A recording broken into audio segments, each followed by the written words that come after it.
जब लोग शिकायत करते हैं कि भारत में नौकरियां नहीं हैं, तो उनका मतलब ये होता है अब वो पारंपरिक नौकरियां नहीं रहीं, जहां लोग दिन भर कुर्सियां गर्म करते, अपने जोड़ों और मजाकों को तोड़ते मरोड़ते रहते और फिर भी उनके पास इतना समय बचता कि आराम से एक साइड बिजनेस भी कर सकें।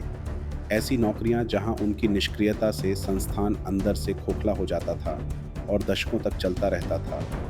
वो नौकरियां जो राजनीतिक संपर्कों और नेटवर्क के जरिए मिलती थी, जहां कोई भैया जी होता था जो सूटकेस सौंपने के बाद आपको नौकरी दिला देता था और तब तक सवाल नहीं करता था जब तक आप काम पर नहीं आ जाते, जहां पहली बार संस्थागत भ्रष्टाचार से परिचय होता था, पहले अपनी नौकरी के लिए किए गए निवेश की भरपाई के लिए और फिर अपने सपनों का भविष्य बनाने के लिए। विडंबना यह है कि भारत हमेशा उद्यमियों की भूमि रहा है, लेकिन मुगल शासन और ब्रिटिश काल ने इन उद्यमियों को जजिया और भारी कराधान के जरिए इतना अधिक शोषित किया कि कोई भी व्यवसाय टिक पाना असंभव हो गया।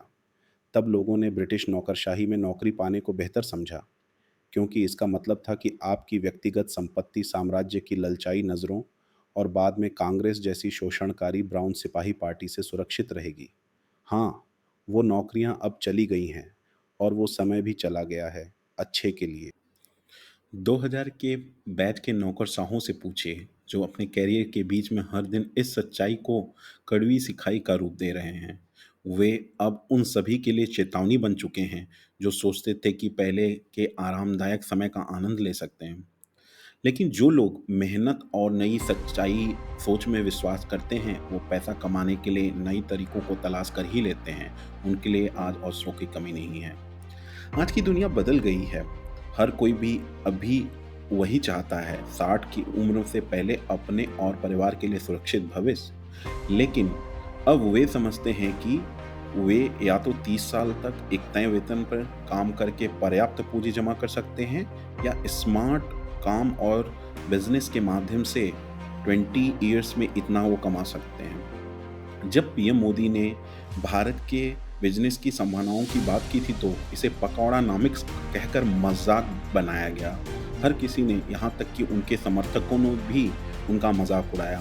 लेकिन आज हमारा सोसाइटी जागरूक हो गया है और देख रहा है कैसे एक छोटे छोटे टिफिन सेंटर भी अपनी कर्मचारियों को एमएनसी की तुलना में अच्छा खासा वेतन दे रहे हैं और कैसे चाय वाले अच्छी खासी कमाई कर रहे हैं।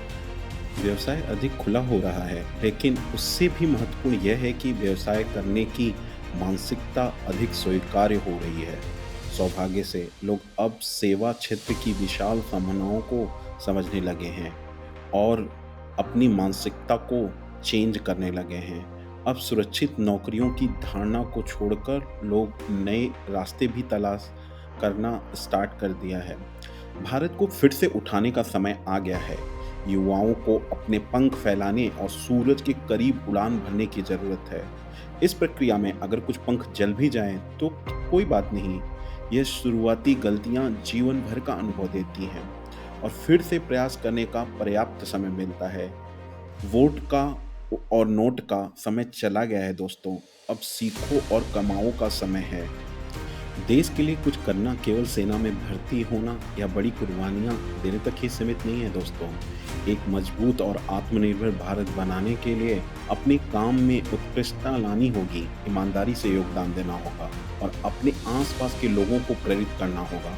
हर एक छोटा प्रयास, चाहे वो एक नया बिजनेस स्टार्ट करने का हो या अपने एरिया में प्रॉब्लम को सॉल्व करने का हो, दूसरों को एक दूसरे को आगे बढ़ने में मदद करना होगा, तभी देश आगे बढ़ेगा। अपने हम सपनों को साकार करते हुए भारत को एक सशक्त देश बनाने में हम योगदान कर सकते हैं।